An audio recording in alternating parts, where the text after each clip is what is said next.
And Caitlin Clark front row at the Prada show for Milan Fashion Week. Obviously, Caitlin Clark has been working with Prada since at least draft day. Something happened on February 26th, 2026, that the sports world has not fully processed yet. Caitlin Clark walked into one of the most prestigious venues in the fashion calendar, took her seat in the front row of a runway show in Milan, and sat down next to an athlete who had just become the most decorated free skier in Olympic history days earlier at the Milan Cortina Games. 2 rows away, the CEO of Meta, Mark Zuckerberg, watched the same collection walk past alongside his wife, Priscilla Chan.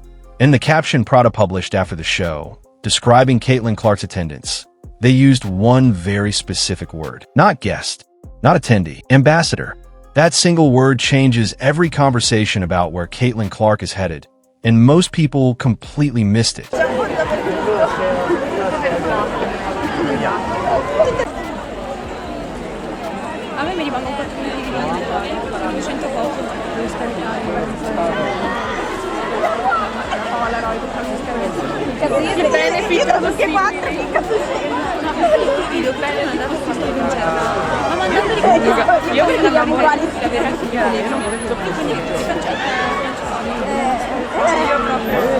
If you have been watching the Caitlin Clark story unfold, you already know she is one of the most talked about athletes on the planet right now. But what is quietly happening between her and Prada is not just a basketball player wearing expensive clothes to an event. This is a 2-year-long, meticulously constructed brand relationship that is building toward one of the most financially significant athlete fashion partnerships ever assembled. The number at the center of it, the one circulating in serious business conversations right now, is going to surprise you. Before we get to the numbers, we need to go back to where this actually started, because the full picture makes the Milan moment land completely differently. If you're new here and you want to follow one of the most interesting stories in sports and business happening right now, drop a like on this video and hit subscribe. We're going to track every step of this story, and you will not want to miss what is coming next. April 15th, 2024.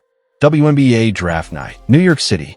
Caitlin Clark steps onto the orange carpet as the most anticipated number 1 overall pick in recent memory, and every camera in the room immediately focuses on what she is wearing. I went with Prada. I think Prada's like very me, very like, I don't know, I'm a pretty simple girl, but Prada's never dressed a WNBA player or NBA player for the draft, so it's very fun. Got the simple white and then sparkly on the inside, but yeah, really fun. Got the bag, got the slick shoes, so yeah.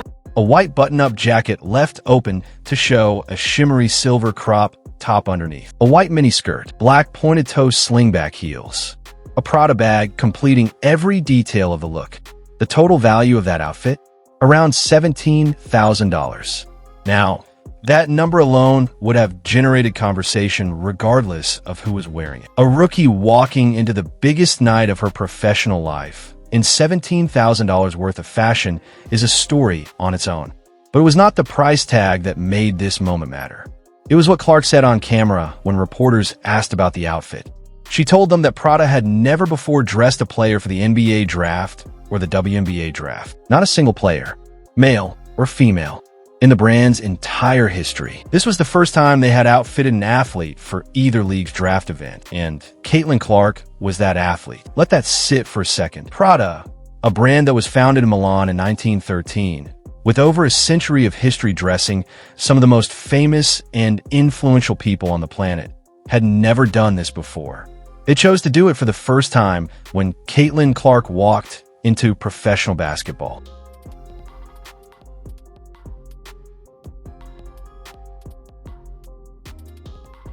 That is not a casual decision made by an intern.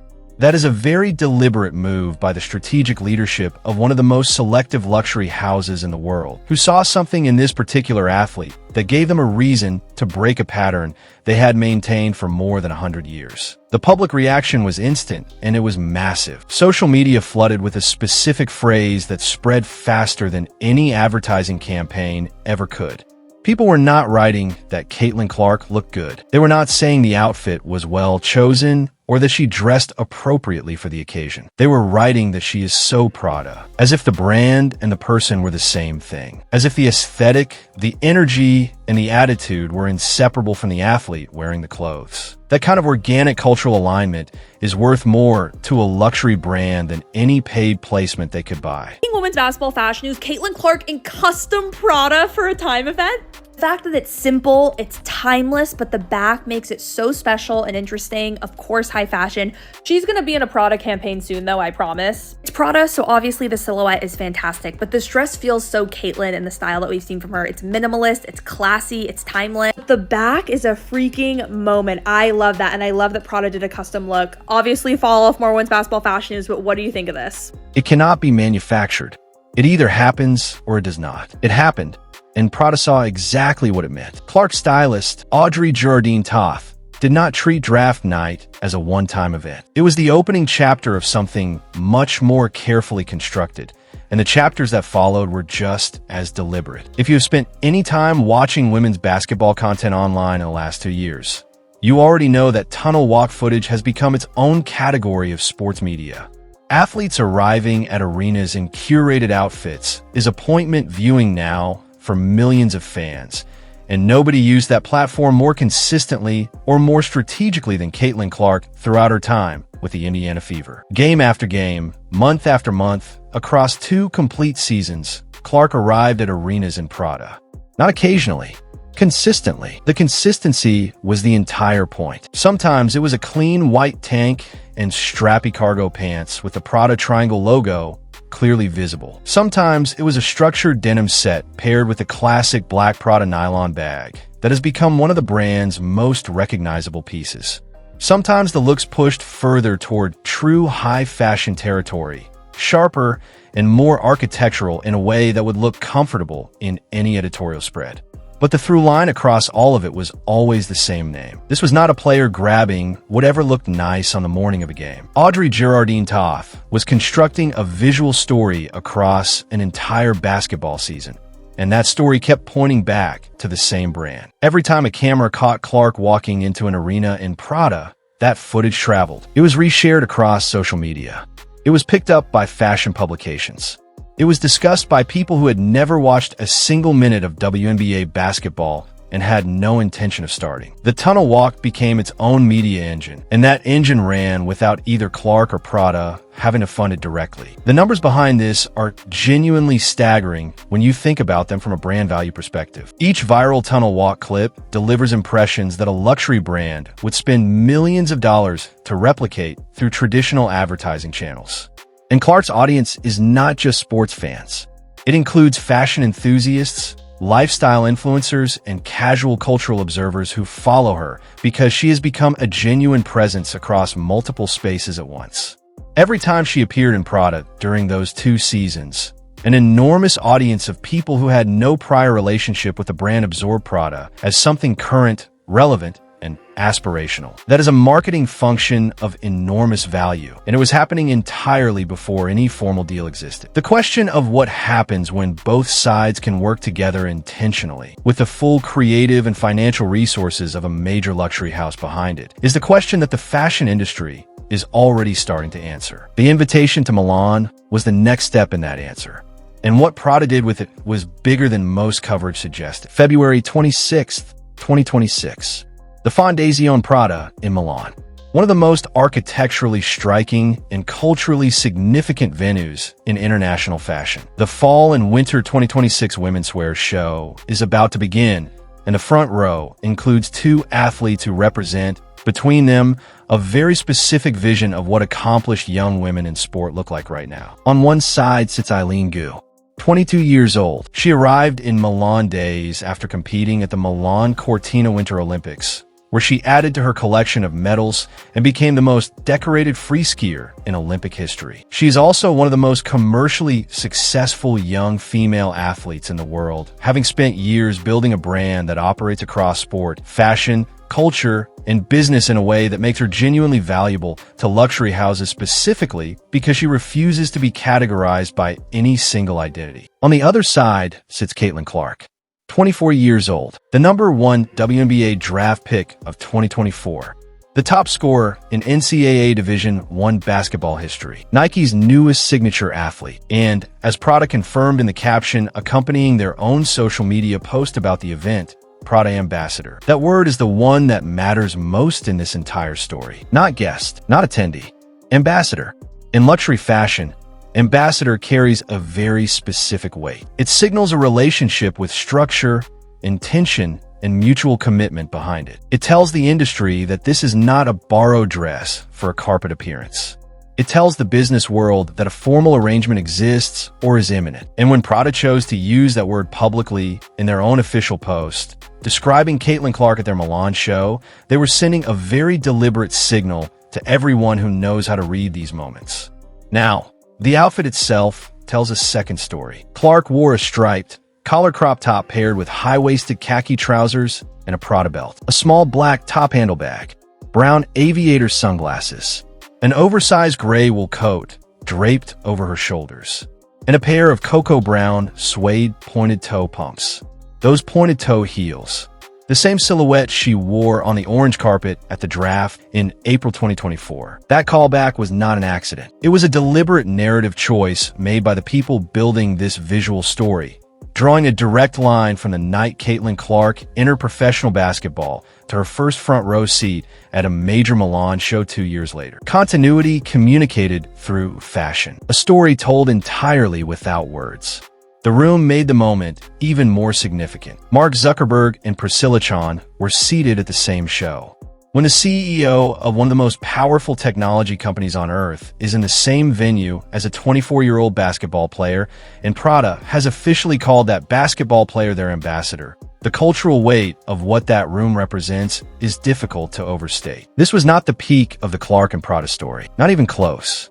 This was somewhere in the middle of it. People who are not familiar with how luxury fashion brands actually operate tend to misread a front row invitation. They see it as generosity, a brand doing something nice for a celebrity they like, a mutual arrangement where everyone gets a good photograph. But that is not how this industry works, particularly not at the level of a house like Prada. Front row seats at major fashion shows in Milan are not distributed out of goodwill. They are allocated by brand teams who spend months analyzing cultural positioning, audience demographics, social media reach, and long-term partnership potential. Every seat in that front row represents an answer to a very specific strategic question. Who do we want the world to associate with this brand right now? And who do we want representing us for the next 5 to 10 years? When Prada seated Caitlin Clark front row alongside Eileen Gu, they were making a precise statement to the fashion industry, to the global business press, and to anyone paying attention about the kind of people they want representing them going forward. Athletes who are young, accomplished, genuinely curious about fashion, and capable of building audience relationships that cross multiple cultural spaces simultaneously. Now trace the arc of Clark's relationship with Prada from beginning to this moment, and tell me what you see. They outfitted her for the draft when no athlete from either the NBA or the WNBA had ever received that treatment. They dressed her in custom looks for major media appearances. They watched her maintain consistent, deliberate Prada presence across 2 full seasons of tunnel walks that reached millions of viewers. They invited her to Milan. They seated her front row. They publicly and officially called her their ambassador. Each of those steps represents an escalating level of investment and commitment from the brand side. And in the business of luxury fashion partnerships, that kind of escalation has a natural final destination. A comprehensive, long-term endorsement deal with creative collaboration components, dedicated campaign shoots, and a financial agreement that reflects the genuine commercial value of what both sides bring to the table. The figure being discussed in serious conversations connected to that potential deal is $100 million. And while that number sounds extraordinary on first hearing, it becomes much more logical when you examine what Clark actually delivers to a brand relationship that the vast majority of athletes at this stage of their careers simply cannot. Her audience is enormous, deeply loyal, and extends dramatically beyond sports. She brought fans into women's basketball who had no prior relationship with the sport, people who follow her specifically because of who she is rather than which team she plays for. That expansion audience skews young and female, which happens to be precisely the demographic that every major luxury brand is most aggressively trying to connect with right now. The traditional luxury consumer base is aging, and the brands are fully aware of it. They need cultural figures who can introduce their brand to a new generation in a way that feels organic and earned rather than manufactured and desperate. Caitlin Clark does that naturally. Every time she walks into a building in Prada, a massive audience of people with no prior relationship to the brand absorbs Prada as something relevant and worth caring about. That is a marketing function with a very large number attached to it, and it is currently happening without a formal deal structuring any of it. The question of what it looks like when the full resources and creative intent of a Prada partnership are directed intentionally at building something together is one the fashion business is already starting to answer. To fully understand what a Prada partnership adds to Caitlin Clark's commercial portfolio, you first need to understand what is already there. In 2024, Clark signed an 8-year deal with Nike worth a reported $28 million. At the time, it was officially announced as the richest endorsement contract ever signed by a women's basketball player. It was not just a sponsorship. It was a foundational commitment from the biggest athletic brand in the world to build something significant with this specific athlete over a long period of time. The deal included a signature shoe and apparel line. In August 2025, Nike confirmed the next phase, announcing Clark as an official signature athlete with her own personal logo. She joined Aya Wilson and Sabrina Ionescu as WNBA players with Nike signature sneakers, and her first shoe and apparel collection was set to debut in 2026. To mark the moment, Clark said publicly that this was more than just a logo, that it was a dream come true and another way to leave her mark on the game. That is a massive foundation, but it is also specifically a performance and sport-focused relationship. Nike is building Clark as an athletic icon. What Prada represents is something different in kind, not just scale. Prada is not competing with Nike. They occupy a completely different category and target a completely different purchase. What a formal Prada partnership adds to Clark's portfolio is cultural dimensionality. The distinction between being seen as a great athlete with an athletic sponsor and being seen as a cultural figure who operates fluidly across sport, fashion, and broader society. That dimensionality is the difference between a single category commercial value and a multi-category commercial value, and it compounds over time in a way that purely performance-based deals cannot replicate on their own. Eileen Gu has operated on exactly this model for years. She's not primarily known as a skier who has good sponsorships. She is a cultural presence who happens to be the most decorated free skier in Olympic history, and that positioning makes her valuable to luxury brands in ways that athletic records alone cannot create. Clark is building toward that same kind of multidimensional brand presence, and the Prada relationship is one of the most strategically important components in that construction. A major formal Prada deal would not create tension with a Nike partnership. It would complement it, sitting alongside it as confirmation that Caitlin Clark is not simply a sports asset with a shoe deal. She is a full-scale cultural brand that operates simultaneously in multiple high-value spaces. That is the profile that generates multiple 8-figure partnerships at once, and the kind of commercial presence that continues delivering value long after the playing career ends. Here is the context that makes everything we have discussed even more compelling. The WNBA and its players' union are currently at an impasse over a new collective bargaining agreement. The 2026 season has not been officially secured, and players are in a genuine period of uncertainty about when and under exactly what terms the next season will begin. Caitlin Clark, like every player in the league, has no control over those negotiations. She cannot personally resolve a labor dispute. What she can control is how she uses the time while the league works through it. She went to Milan. She played in a professional golf pro-am event alongside Indiana Fever teammates Lexi Hull and Sophie Cunningham. She continued expanding a personal brand that does not require a basketball court to grow. The predictable voices have already started suggesting she should be focused exclusively on basketball rather than traveling to fashion shows. They made the same argument when she went to the golf event. They will make it about whatever comes next. The argument does not hold up when you apply it honestly. No one demands that male athletes in their off-seasons stay home and think about basketball. No one frames a business appearance or a fashion event as evidence of lost focus when it involves athletes that critics actually respect. The standard being applied to Clark is not a professional standard. It is a double standard rooted in discomfort, with a female athlete moving through the world with the same commercial intelligence and strategic clarity that is expected and celebrated in male athletes. The practical reality is straightforward.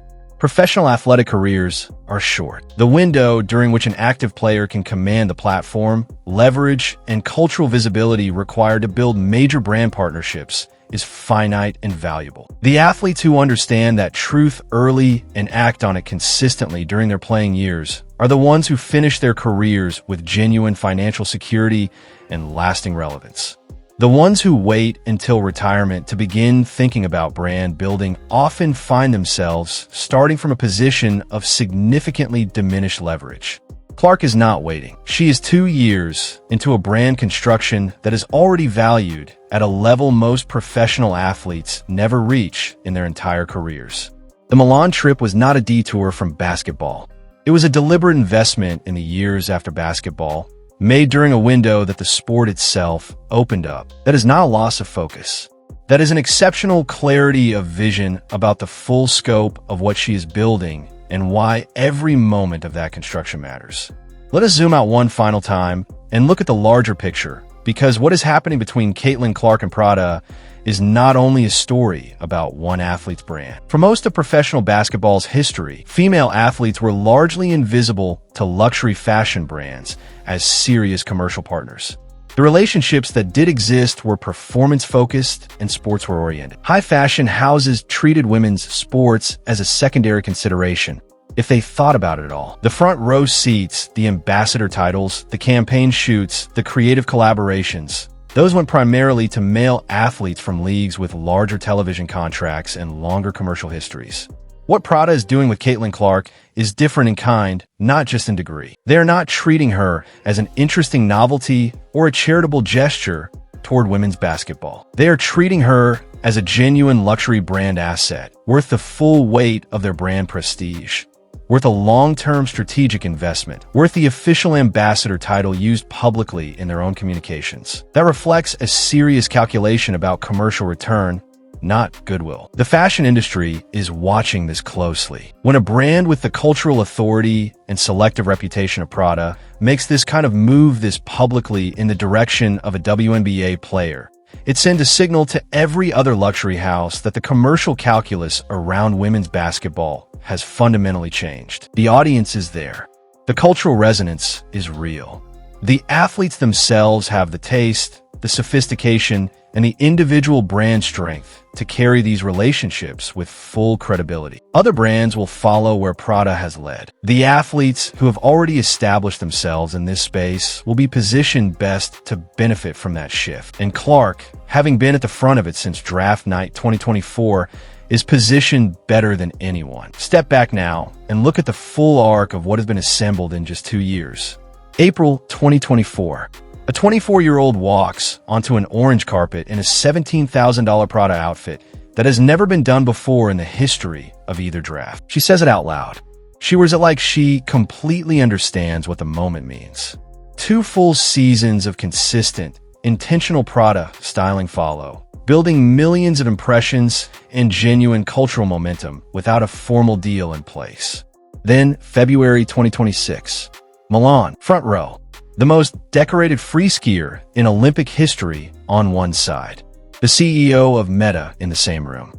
And Prada calling her ambassador publicly and officially for the world to see. This is not a basketball player who has nice taste in clothes. This is one of the most carefully constructed personal brand stories in the history of women's sport. Built across 2 years with patience, consistency, and a remarkably sophisticated understanding of how luxury relationships actually develop. The $100 million figure being discussed in connection with a formal Clark and Prada partnership is not hype. It is a realistic reflection of what both sides bring to the table, how long and significantly they both stand to benefit from formalizing what is already 2 years in the making, and what it means for a luxury brand of Prada's stature to have an official ambassador who commands this kind of cultural reach across multiple audiences simultaneously. When that deal gets announced, and everything about the trajectory of this story points toward that announcement coming, people will look back at the draft night footage and the tunnel walk clips and the front row photographs from Milan and say it was obvious from the beginning. It was obvious.